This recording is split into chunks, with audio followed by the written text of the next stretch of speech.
Hey everyone, welcome back to my channel. This is Adrian Pandev, business and immigration attorney, and today we're going to talk about the E-2 visa and taxes.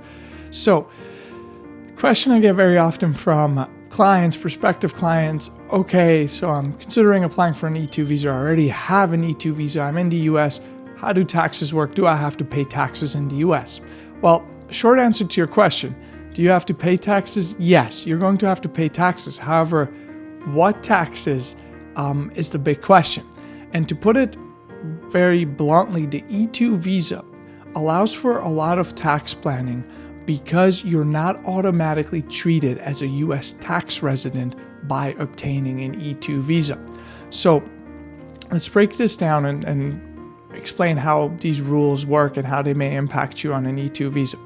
So the bottom line is, if you're a US tax resident, right? Now keep in mind, being a permanent resident under the tax code is not the same as under the Immigration and Nationality Act. But if the tax code treats you as a resident, a taxpayer, a permanent resident, you will have to pay taxes on all your worldwide income. It doesn't matter if it's derived from the US, if you have businesses abroad, investments abroad, etc., you will pay US income taxes on those as well.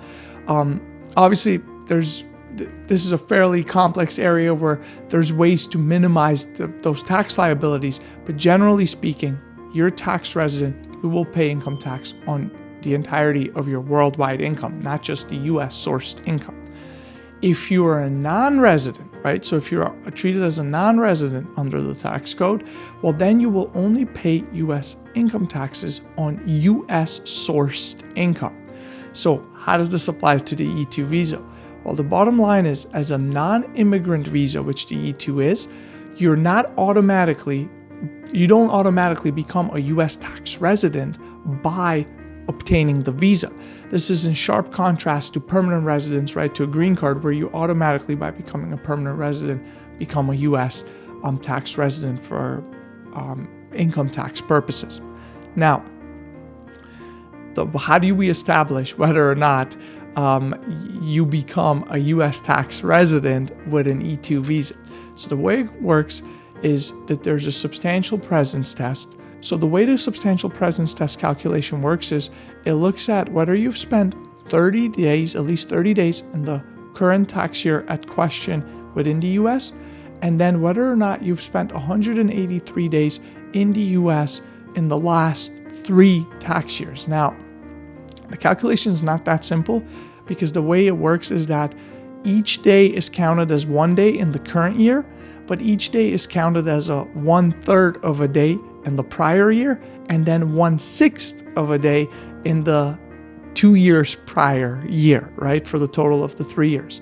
To be very frank with you, given the importance of paying taxes properly and paying the required amount and planning everything out in a way that it's most efficient to you, when it comes to conducting this test, I advise everyone to work with their tax advisor, right? Whether it's your tax attorney, CPA, whoever's advising you on taxes, it is critical that you do this calculation properly.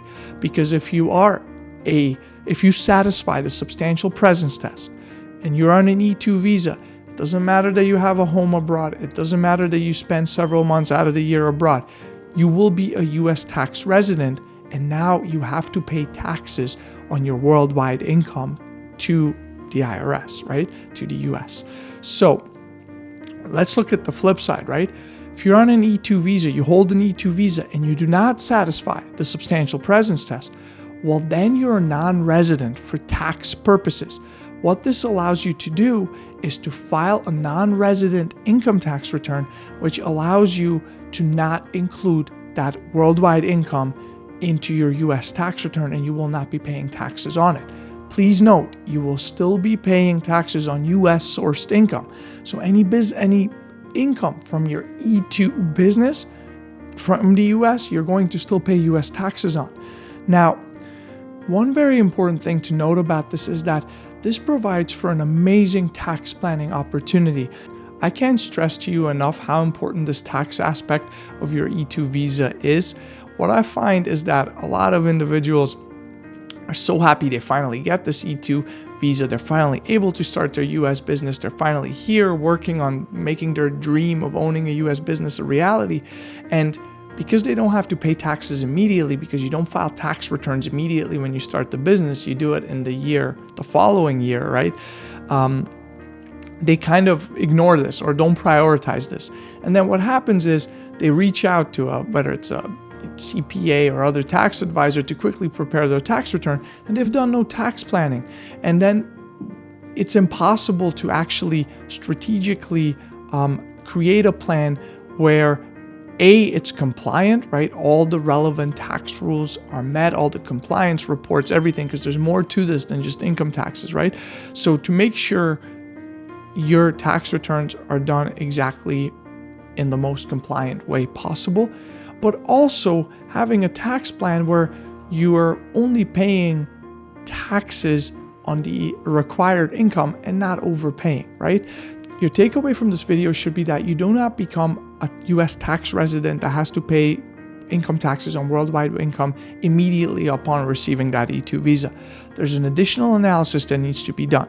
And then whether or not you should be filing a non-resident return or a resident return, and whether or not there's additional tax structuring that needs to be done to limit your tax liability, obviously lawfully.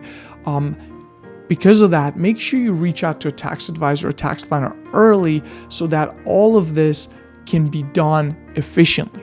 I very often, depending on the type of case and the client's goals, usually start from this analysis before we form any companies, before we do any of the company formation and the structure, well before we even get to the investment in the E-2 visa.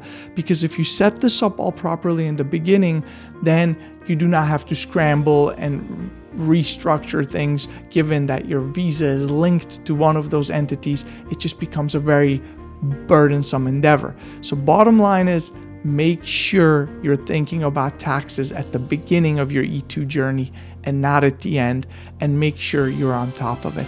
Thank you so much for watching this video. I hope it was helpful. Please subscribe and like the video because it's super helpful to me, and I'll continue to post hopefully helpful information to you. Thank you.